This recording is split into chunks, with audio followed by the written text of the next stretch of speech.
Oke. Nah, kemarin sudah kita bahas, sudah saya singgung-singgung tentang hipotesis ya, pernah ya? Pertemuan ke berapa kemarin pernah saya singgung? Pertemuan ke 3 atau keempat ya. Nah, di sini selain hipotesis, kita juga ada kerangka pemikiran. Nah, sini kita lihat jalurnya, prosesnya. Pertama, di sini ada proses teoritis berkaitan dengan kegiatan. Di sini kita menjelaskan masalah yang menggunakan teori yang relevan serta menyusun kerangka teori atau kerangka pikir yang digunakan dalam penelitian. Kemarin teori sudah kita dapat. Halo, suaranya saya kedengaran nggak? Dengaran. Dengar ya? Dengar, Pak. Dengar ya. Nah, kemarin kita kerangka pemikiran istilahnya itu kutipan itu sudah kita lakukan ya. Nanti kita ada kutipan langsung, ada juga kutipan tidak langsung, dan itu juga nanti kita kemarin menggunakan Mendeley ya, untuk citasinya.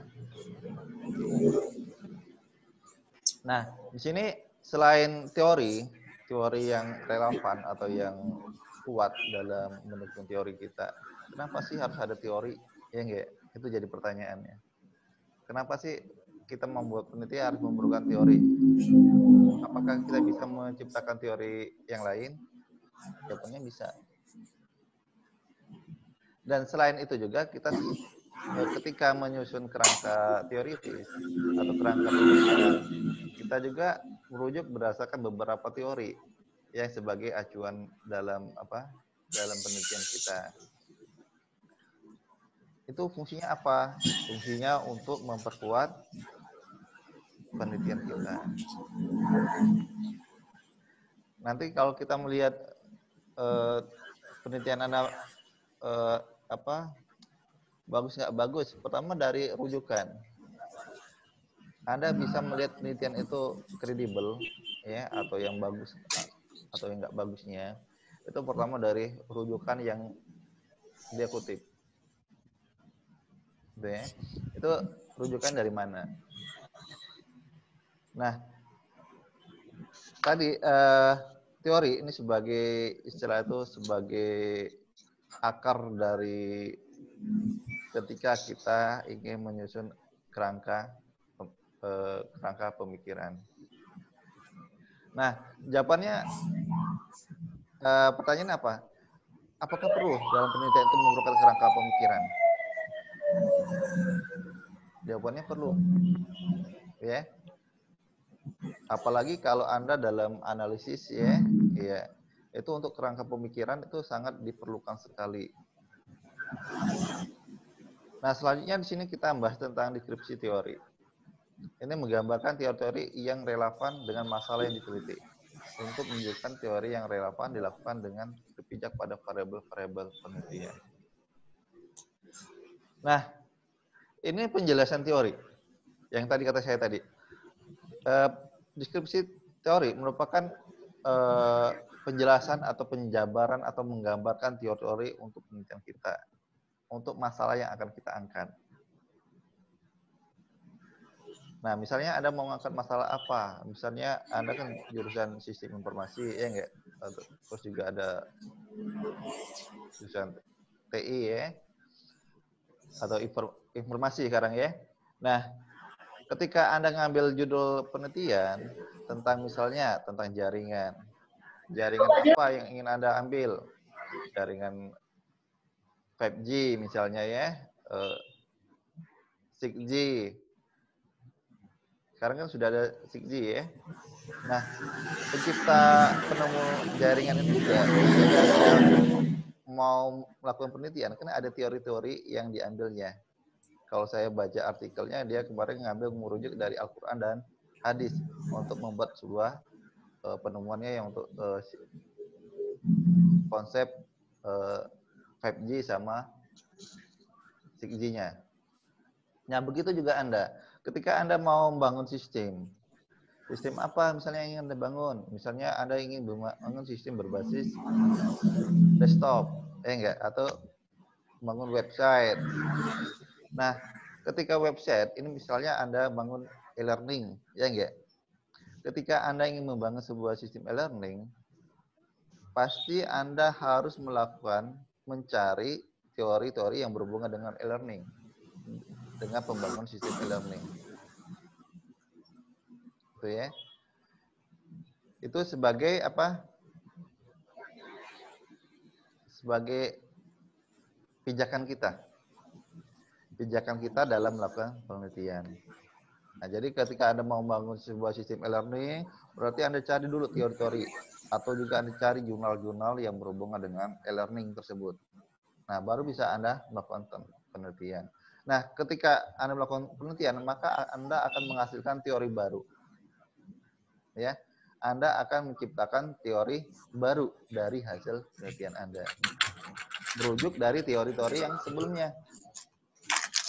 Anda tadi rujukan teori-teori sebelumnya tentang e-learning.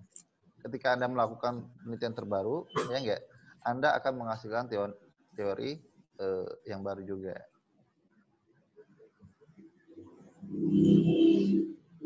Oke, selanjutnya sini misalnya ada beberapa teori. Ini tentang teori apa? Penelitian tentang motivasi. Ya enggak? Teori tentang motivasi. Nah, teori tentang motivasi banyak. Ya. Banyak orang yang menjelaskan tentang motivasi. Nah, kadang pendapat para ahli itu pun kadang nggak sama. Ya, ada yang sama, ada juga yang nggak sama atau beda-beda tipis lah ada.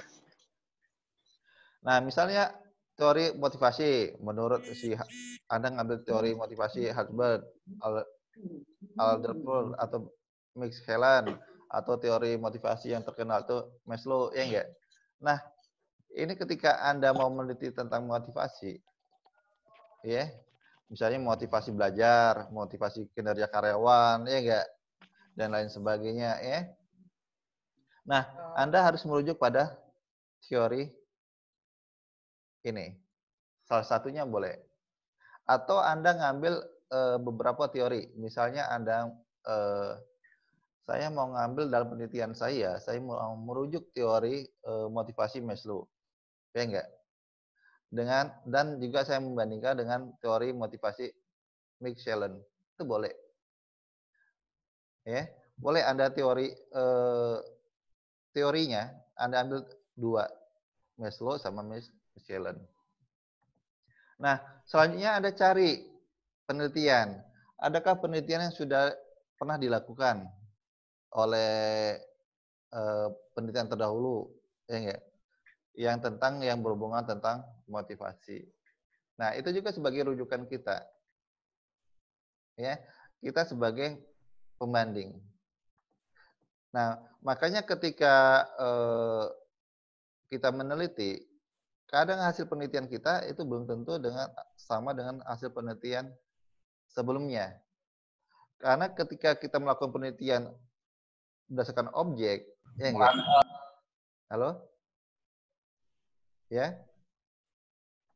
Kecepatan ya? Halo? Enggak, Pak. Iya, halo.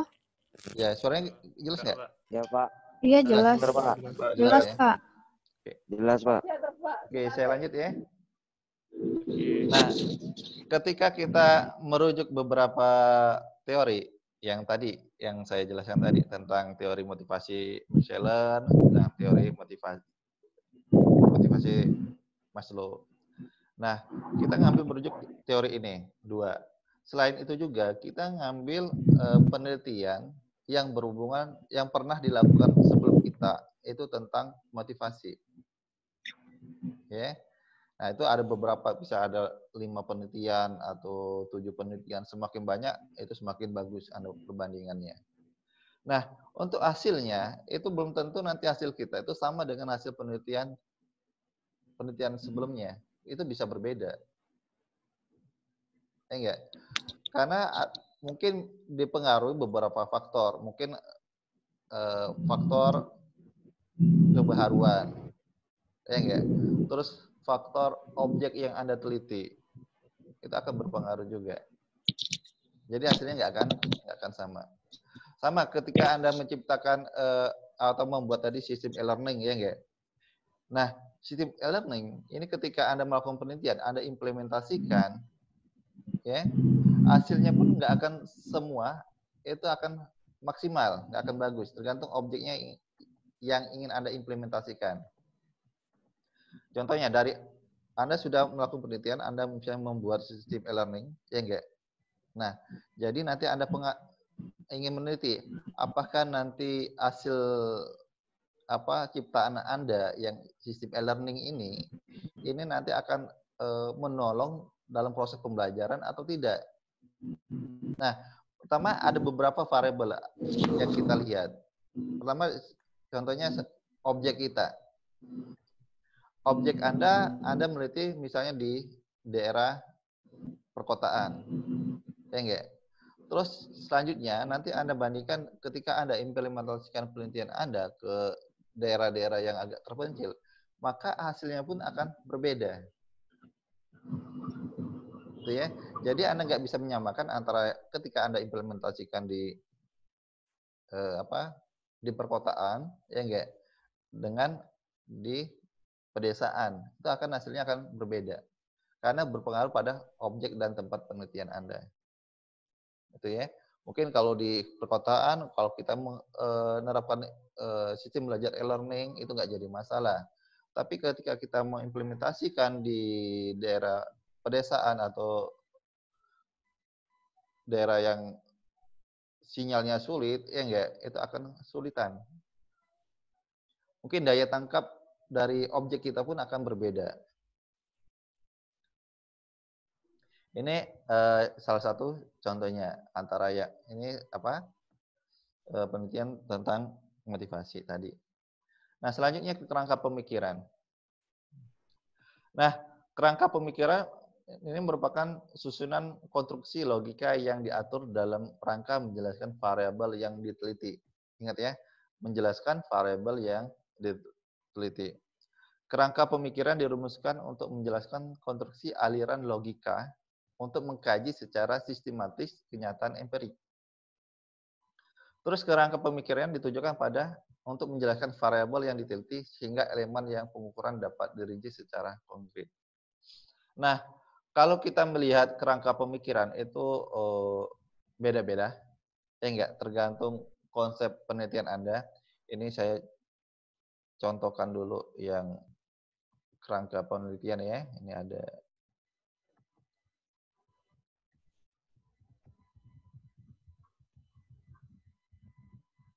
mana ya? Tadi sudah saya simpan tadi. Tertutup berarti ya. Kerangka pemikiran.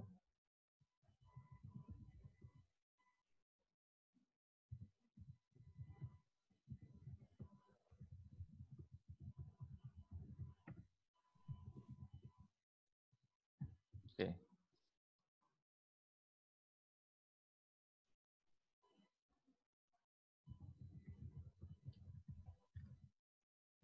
Oke, nanti saya share lagi yang tunggu ya. Ini. Oke, tampil nggak? Halo. Tampil Pak. Tampil ya? Tampil Pak. Nah, ini contoh-contoh kerangka pemikiran. Ini contoh kerangka pemikiran. Ini bisa Anda, kalau mau bingung, Anda cari aja di search di Google ya. Nanti contoh kerangka pemikirannya tampil. Nah, sini kerangka pemikiran ini dia menunjukkan arah dari penelitian kita. Nah, ini salah satunya. Contohnya motivasi. Tadi ya, motivasi, kompensasi, konflik kinerja terhadap kinerja karyawan. Ini salah satu, ini ilmu sosial. Nah, ketika ini ada beberapa variabel. Variabel dependen dan independen sebagai Y dan sebagai X-nya. Nah, mungkin Anda pernah melihat konsep kerangka pemikiran kayak gini. ini kalau ini kerangka pemikirannya ini sederhana, Mas, ya. Ya, ini kalau metode analisisnya bisa menggunakan regresi. Nah, ini kerangka pemikiran. Ini biasanya kalau di ilmu sosial, kalau model kerangka pemikiran kayak gini, dia menggunakan analisis jalur, ya.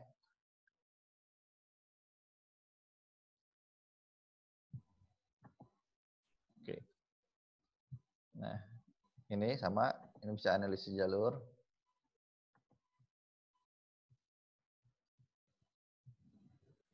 Oke. Nah, ini salah satu ini contoh-contoh kerangka pemikiran. Berarti di sini contohnya di sini ada dia mencari perilaku, ya, nilai perilaku, ini sikap terhadap perilaku, normal subjektif, apa nih, konstrel perilaku, ya. Nah, di sini dia ada sebagai variabel perantara. Ini variabel perantaranya untuk melakukan penilaian terhadap perilaku ini. Sikap terhadap perilaku, dia pertama dia meneliti tentang sikap ini terhadap nilai perilaku. Terus hubungannya ke perilaku ini gimana? Ini ya, ini konsepnya. Ini biasanya menggunakan analisis jalur.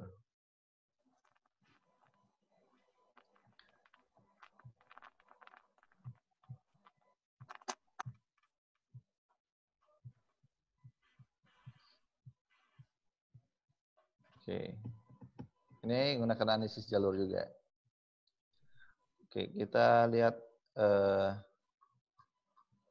kerangka pemikiran sistem informasi. Nah, ini kerangka pemikiran ya. Ya, ini yang berhubungan sistem informasi. Kurang jelas ya?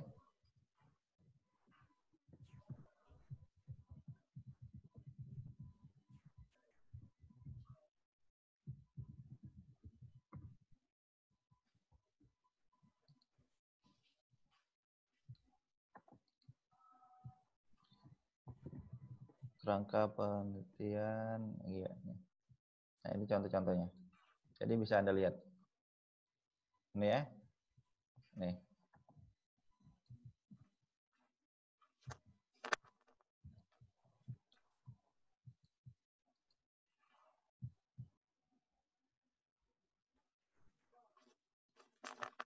Oke.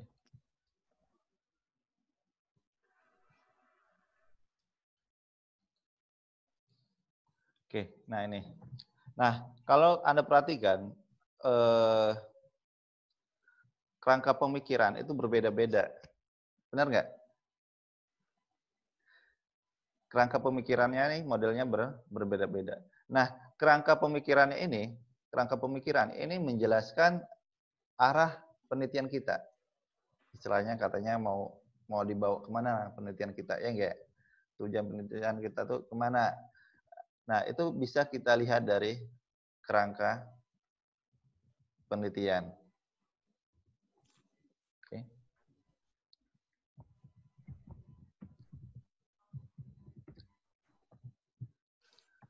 Oke, kita kembali ke sini. Terus selanjutnya ada peran teori dalam kerangka pemikiran. Pertama, dia ini sebagai orientasi dari masa yang diteliti. Ya. Terus juga sebagai konseptual dan klasifikasi yang memberikan petunjuk tentang penjelasan konsep, fenomena, dan variabel atas dasar pengelompokan tertentu. Sebagai generalisasi, teori memberikan rangkuman terhadap generalisasi empirik dan antar hubungan dari berbagai proporsi yang didasarkan pada asumsi-asumsi tertentu, baik yang diuji maupun yang telah diterimanya. Ini sebagai peramalan fakta. Nah, pertama ini sebagai orientasi dari masalah. Nah, ketika Anda cara gampang kita melihat penelitian, alur penelitian itu kita bisa melihat dari kerangka pemikirannya. Kerangka penelitian. Dari tujuannya itu kita bisa lihat. alurnya itu kita bisa melihat dari kerangka penelitiannya. Nah, hasilnya nanti mau bagaimana itu bisa kita lihat juga di kerangka penelitiannya. Nah, di sini juga dia dinyatakan sebagai konseptualisasi dan klasifikasi, ya, sebagai pembentuk konsep dan pembentuk pengelompokan. Nah, kenapa diperlukan sebuah konsep dalam penelitian? Sama kayak Anda, misalnya Anda mau membuat rumah, ya enggak? Nah, supaya rumah Anda hasilnya maksimal, supaya terarah, ya enggak? Berarti kan Anda akan membuat sebuah konsep rumah. Benar enggak? Anda akan membuat sebuah konsep. Supaya nanti kita hasilnya supaya tahu, oh nanti kalau saya buat konsep rumah ini, kita sudah tahu bayangan rumah kita tuh kayak gini hasilnya nanti. Gitu ya. Nah, kalau Anda misalnya ingin membangun sebuah rumah tanpa ada konsep, maka Anda sulit untuk membayangkan hasilnya. Apakah nanti hasilnya bagus atau hasilnya jelek? Jadi belum ada bayangan. Jadi Anda misalnya Anda nyuruh tukang, ya enggak, untuk bangun rumah Anda hanya nyuruh-nyuruh aja. Tanpa Anda buatkan konsep rumah. Enggak tahu nanti jadinya rumahnya kayak mana. Yang penting kerja gitu ya. Kerja nanti rumah terbangun. Nah, nanti bentuknya enggak tahu gimana. Bayangannya belum bisa kita bayangkan. Ya, belum bisa kita bayangkan. Karena itu apa? Karena enggak ada konseptualnya.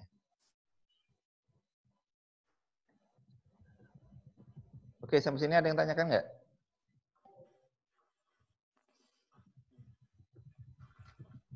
Halo? Iya, Pak. Iya, Pak. Ya, sampai sini ada yang tanyakan? Belum, Pak. Belum, Pak. Belum ya? Oke.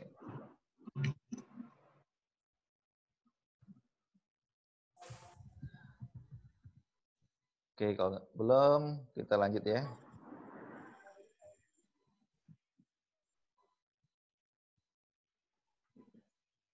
Nah, di sini menyatakan teori sebagai orientasi. Terdapat berbagai teori yang dapat menjelaskan suatu masalah tertentu. Teori tersebut terbentuk antara lain berdasarkan pendekatan yang berbeda satu sama lain. Pemilihan teori, suatu teori tentu akan memberikan suatu orientasi sehingga dimungkinkan untuk memfokuskan pemahaman masalah yang lebih tepat. Nah, tadi sebagai sudah saya jelaskan. Kita membutuhkan sebuah teori. Ya. Teori ini sebagai argumen Anda untuk memperkuat argumen Anda dalam melakukan penelitian atau sebagai pijakan Anda untuk melakukan penelitian. Ketika Anda nggak ada teori, ingin Anda membuat penelitian itu agak sulit. Ya, itu agak sulit. Nah, yang seperti saya jelaskan tadi, yang ada yang orang yang dari Indonesia yang bangun sinyal 4G, 5G, dan 6G. Nah, dia teorinya aja, dia ngambil dari Al-Quran dan hadis untuk membangun jaringan tersebut. Ya, yang alumni ITB ya. Nah, maka dia akan menghasilkan penemuan baru dan teori baru. Jadi dia pengembangan dari situ. Nah, begitu juga ketika Anda bangun ingin melakukan penelitian, pijakan Anda tuh ada belum? Ya enggak? Landasan Anda untuk melakukan teori itu ada, melakukan penelitian itu sudah ada atau belum? Nah, kalau belum ada, ketika Anda melakukan penelitian itu agak sulit sekali. Bahkan nanti Anda akan istilahnya tuh berhenti tengah jalan. Nggak tahu mau ngapain lagi. Ya.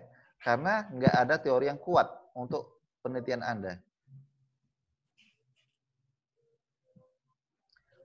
Jadi ketika kita melakukan penelitian, pertama ketika misalnya Anda ingin menyusun skripsi, ya enggak? Judul Anda sudah di ACC, ya. Yang pertama yang harus Anda cari itu teori yang berhubungan dengan judul Anda. Ya. Anda cari sebanyak-banyaknya teori yang berhubungan dengan judul Anda. Yang berhubungan yang Anda teliti nanti ya. Dan penelitian yang terdahulu. Apakah mereka sudah pernah melakukan serupa kayak yang ingin Anda angkat atau belum? Atau nanti perbedaannya di mana antara Anda dengan penelitian terdahulu. Nah, jadi kenapa kadang mahasiswa kadang kesulitan dalam melakukan penelitian? Karena mereka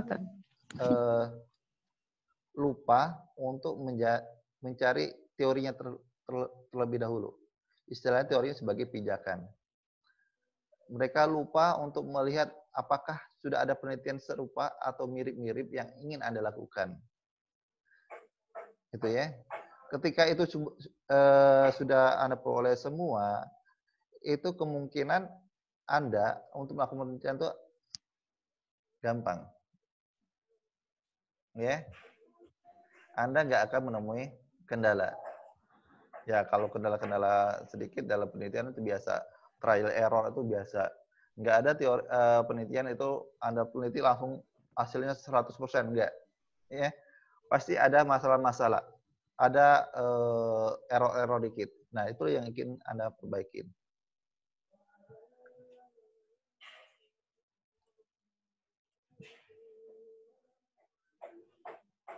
Terus juga sebagai konseptual atau klasifikasi. Teori merupakan hubungan yang logis dari sejumlah proporsi. Proporsi yang ada yang berasal dari pengelompokan tertentu dan pengertian tertentu. Kerangka pemikiran diharapkan dapat memberikan petunjuk tentang pengertian dari konsep yang ada, hubungan satu dengan yang lain, serta bentuk saling hubungan yang ada. Hubungannya yang ada. Nah, ketika kita mau membuat kerangka pemikiran, ini kita ngambil juga berdasarkan teori juga. Kita merujuk kepada teori yang ingin Anda angkat. Ya. Nah, jadi peranan dari teori dalam melakukan penelitian itu sangat besar sekali. Karena teori sebagai bahan Anda. Ketika Anda nggak punya bahan, Anda untuk melakukan penelitian itu sulit. Dari teori itu bisa Anda kembangkan kerangka penelitian Anda atau kerangka pemikiran. Nah, kita juga bisa melihat kerangka pemikiran itu berdasarkan teori. Teori-teori yang Anda gunakan. Terus juga sini ada sebagai generalisasi. Teori merupakan suatu konstruksi dari berbagai realitas sosial yang dapat menjelaskan suatu masalah tertentu. Teori akan memberikan rangkuman terhadap generalisasi empirik serta antar hubungan dari berbagai proporsi, terutama kesimpulan umum yang didasarkan pada asumsi-asumsi tertentu, baik yang akan diuji maupun yang akan diterima. Ini ya, ini teori secara sebagai generalisasi. Nah, juga dia sebagai prediksi. Melalui berpikir, deduktif teori dapat melakukan prediksi tentang ada dan fakta yang cara membuat ekstrapolasi dari hal yang sudah diketahui kepada yang belum diketahui. Nah, tadi teori ini teori juga dianggap sebagai cara Anda ya untuk melakukan prediksi tentang fakta yang ingin Anda bangun nanti. Nah, tadi contohnya sistem informasi ya enggak, tentang pembelajaran e-learning ya. Nah, ketika Anda membangun sebuah sistem e-learning ya enggak, pertama Anda harus merujuk teorinya teori tentang e-learning atau apa ya, yang berbasis web atau berbasis Android dan lain sebagainya. Dan jaringannya juga mungkin dilibatkan. Nah, ketika kita melakukan ini, penelitian ini, berarti kan kita mengeksplorasi teori-teori yang berkaitan dengan tadi, dengan judul yang akan Anda angkat. Itu ya, judul yang akan Anda angkat. Oke, ini waktunya tinggal 1 menit lagi ya. Oke, Ya, nanti Pak. nanti kita login lagi ya. Ini kita stop dulu, nanti kita login lagi.